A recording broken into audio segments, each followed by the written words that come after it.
Um, Good morning or good afternoon. I am Bart Rijnders, an infectious disease physician from the Erasmus University Hospital in Rotterdam, and I'm gonna try to inform you about the current knowledge of convalescent plasma for COVID-19 and if we should or should not use it.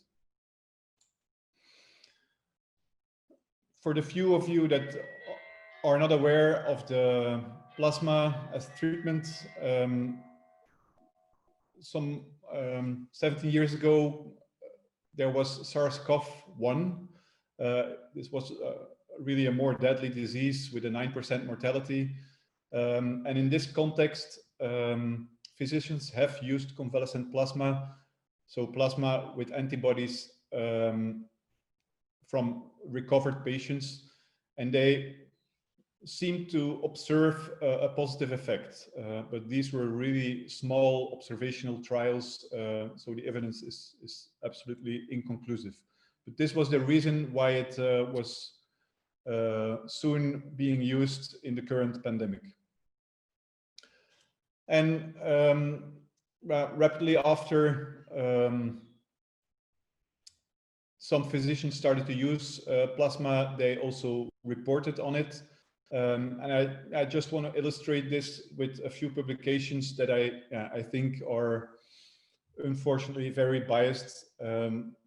This one, for instance, reported the results of 10 patients treated with convalescent plasma, and they compared the results with 10 historical controls. And the good news in this study, or what was presented as the good news, is that antibodies increased after plasma transfusion, which I think is something what we would all expect, because if you have an infection, antibodies will increase over time anyway. And what was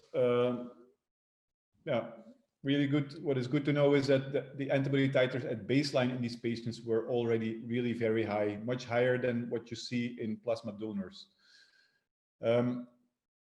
And then later on, some months ago now, there were these results that were published on the preprint server that actually led to the authorization of use of plasma in the US by the FDA.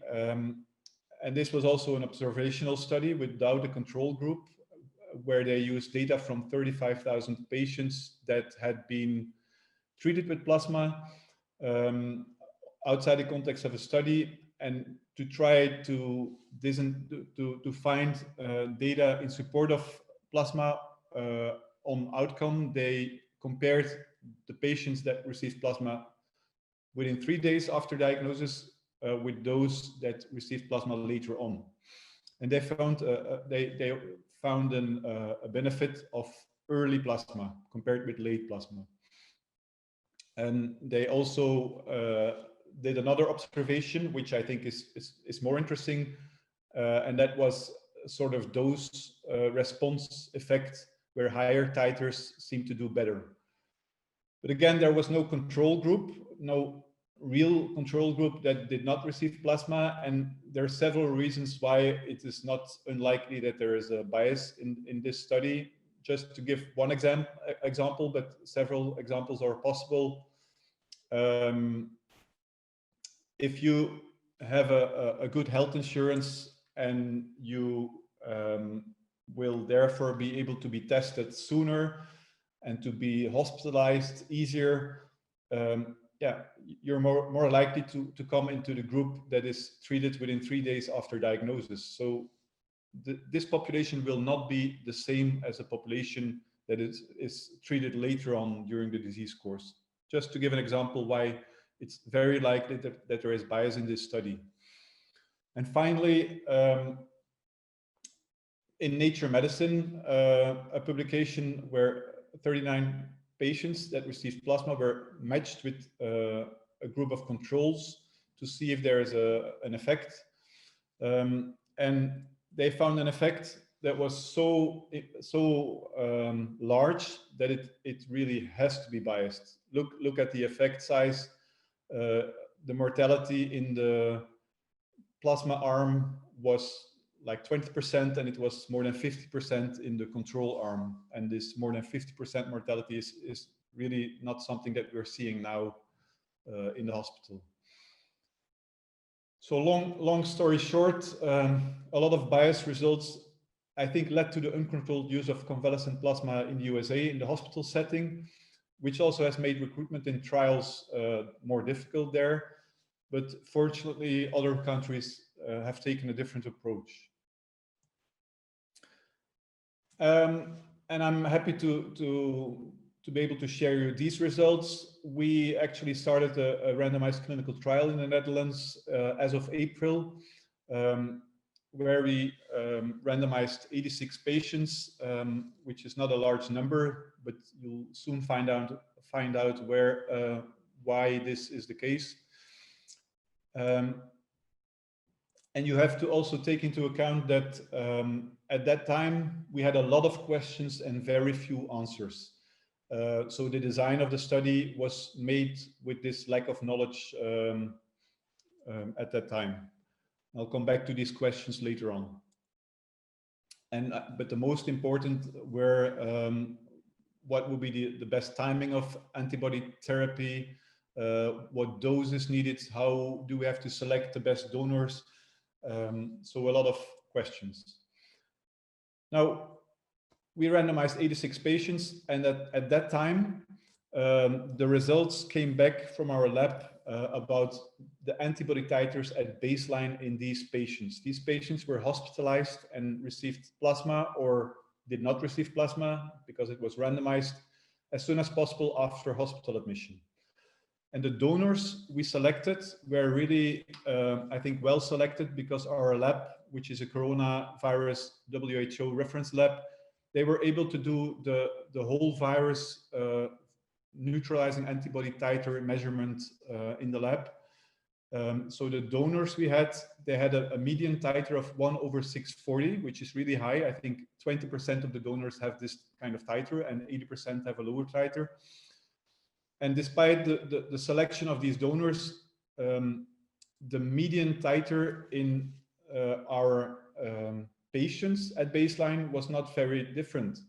Actually, 80% of the patients had antibodies at baseline. And if you look at this 80%, the titer was exactly the same as what we were having in the donors. So that actually means that you were giving 1 unit of plasma, 300 ml, to an adult with 3 liters of plasma in his own body. So you're actually bringing water to the sea, I would say.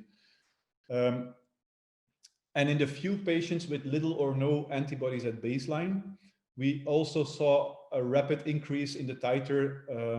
So if you look at the red lines, these patients did not receive plasma, and still their antibody titers increased rapidly after hospital admission, and comparable to the intervention arm. So we did not see any clinical benefit, and also not a faster decline in the viral particles that were excreted. No benefit regarding inflammation markers. So yeah, that's why we discontinued the study after 86 inclusions. Of course, after we discussed this with the Data Safety Monitoring Board and the team members, it was a hard decision, but I think it was the right decision. And actually, I'm sure that it was now 4 months later, because several other clinical trials have now been published. First from China, but I'm going to skip this because these patients were really very, very late in the disease course, 30 days after symptom onset. But more recent studies, large studies, randomized patients on day 8 after disease onset. And I'm going to focus on the latter that was published in the New England a week or two ago, where they included patients in the hospital, not in the ICU, sick patients with low saturation or in need of oxygen. Eventually, 228 received plasma and 106 received a placebo, which was saline. And good to know is that these patients already received what is now considered the standard of care, corticosteroid therapy. And here again, to make a long story short, there was no benefit whatsoever with plasma. The odds ratio was 0.8, where an odds ratio above 1 would be beneficial. So no evidence whatsoever that it's helping the patient. And also good to see it's an observation that we made as well, is that also in the placebo arm, antibody titers were increasing very rapidly after hospital admission. So my conclusion regarding plasma therapy in hospitalized patients is that you're giving plasma too late because antibody formation has started in the majority, and in the few patients that are not yet forming antibodies at baseline, they will start doing it almost all within a week after admission. So viral replication is not the problem anymore in these patients. It is, as we now all know, inflammation and coagulation that is the problem. There is one exception, the immunocompromised patient that is hospitalized. That's a different situation, and there my conclusions can be different. I'll come back to that actually in a minute. So you could say, why not close the books entirely on plasma or antibody-based therapy? Well, very recently, there have new data have emerged that I think are promising, and I'll show you these data. First of all, a study from our virology lab. What they did already some months ago is they used the hamster COVID model, and they administered human plasma from our donors in different doses. So there was an arm of animals that received plasma with very high titers. This is really the top 5% titer in donors. Another group received a relatively low titer, which is not low, but it's low compared with this high titer, of course. And then there was control plasma as well. These animals received plasma, and then very soon after that, they were exposed to the virus. So it's a prophylaxis trial. What you can see is that high titers protected the animals from becoming sick. That's the blue line. Low titers or no antibody titers, so control plasma, did not protect the animals. So that's something that it shows that antibodies can really have a therapeutic effect, or at least a prophylactic effect. And then there is another patient group that really, for me, is showing where we can generate data showing that antibody therapy can be a valuable treatment. These are the patients that have no B cells, so they are not able to form antibodies themselves, typically because they have been treated with rituximab, and then they get COVID and they remain sick for a very long time, or do not survive the infection. We've been treating 15 patients like these with plasma, and we were before we gave them plasma, we really tested them and documented that they remained antibody negative, which makes sense, of course, because they have no B cells. And please take into account that these patients were sick for a very long time. The median was 6 weeks, and some of them had been sick and PCR positive and being at home with fever for 3 months. We gave them 3 units of plasma, and the typical pattern that we see is a very rapid recovery within a week. Here, for instance, you see data from the first 7 patients where inflammation is really going down after a transfusion.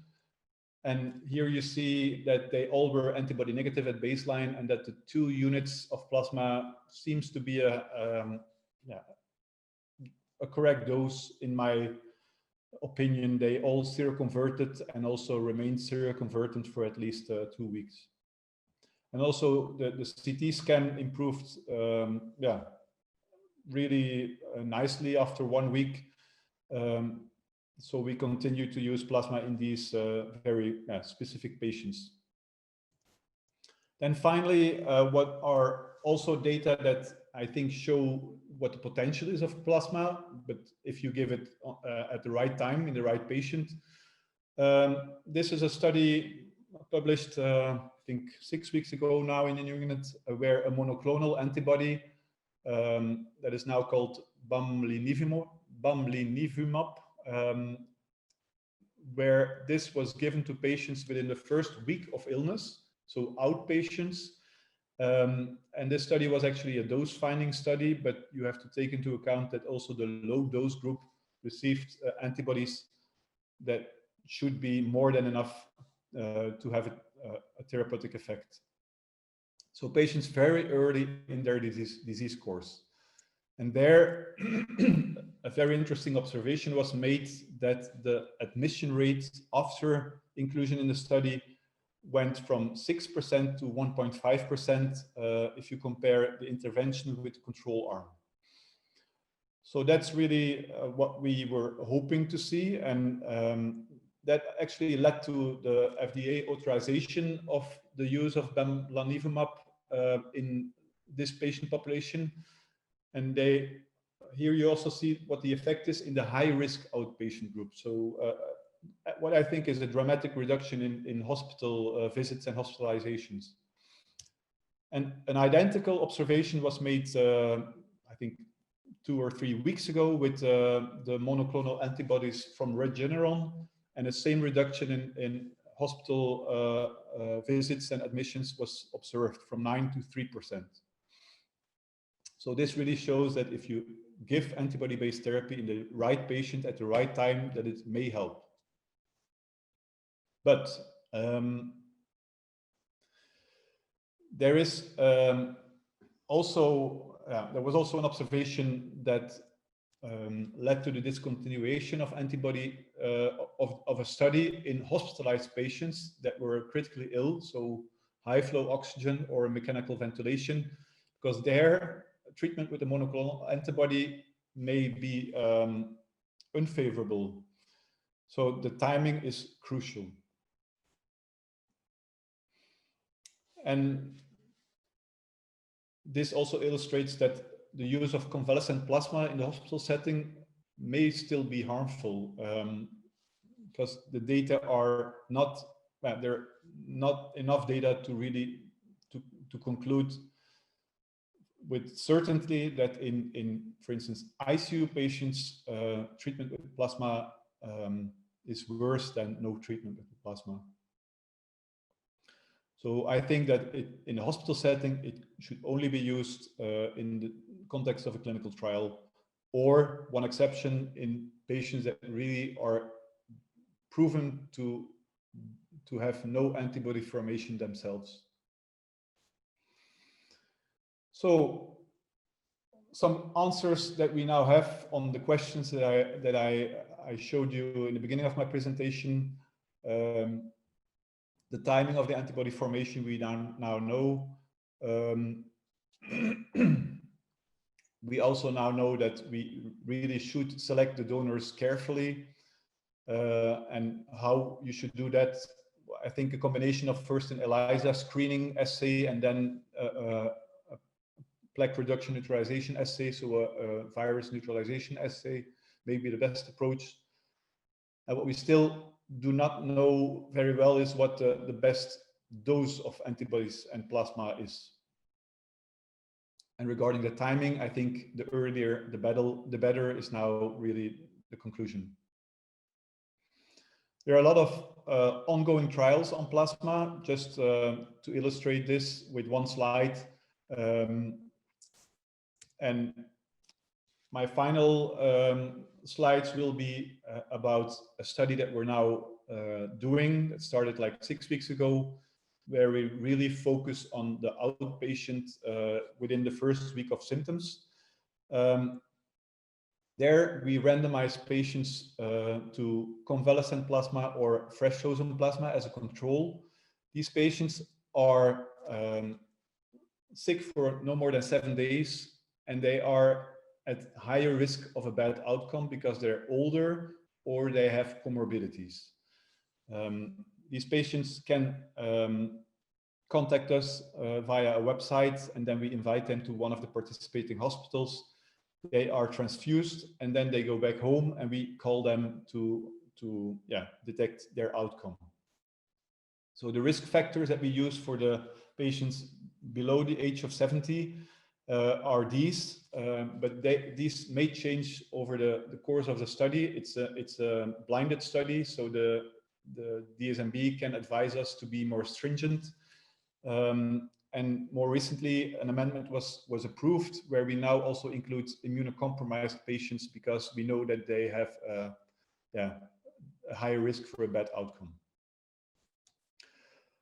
The primary endpoint is a score from 1 to 5, and we choose this to make the study as simple as possible because you can score this via a telephone call, and we need 690 patients to have a sufficiently powered study, which is a lot and it's challenging, but the study is recruiting better and better.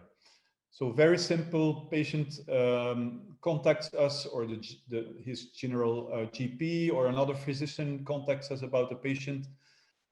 We contact the patient, and if he or she is willing to participate, she or he gets an invitation and comes to the hospital the next day, and then it's a telephone call. Now, for these kind of studies, communication is really crucial, and I've actually been feeling more like a lobbyist rather than a scientist these days. We invest a lot of time and also money in getting the study in public, getting the public know the study, and the incidence of COVID-19 is highest in the hardest to reach patients, so that's really challenging. So, for instance, we made a website, and this is a website where the patient can contact us.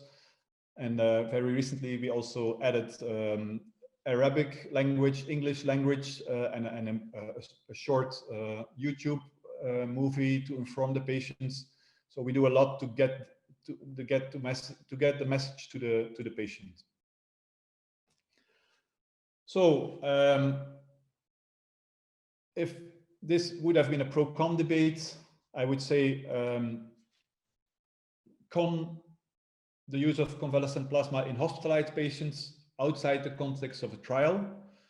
Certainly con in ICU patients, maybe except for the B-cell depleted patient. Pro in patients preceding hospital admission, before day 8 to 10 of symptoms, but in a randomized clinical trial setting. In B-cell depleted patients, maybe difficult to do it in a randomized trial.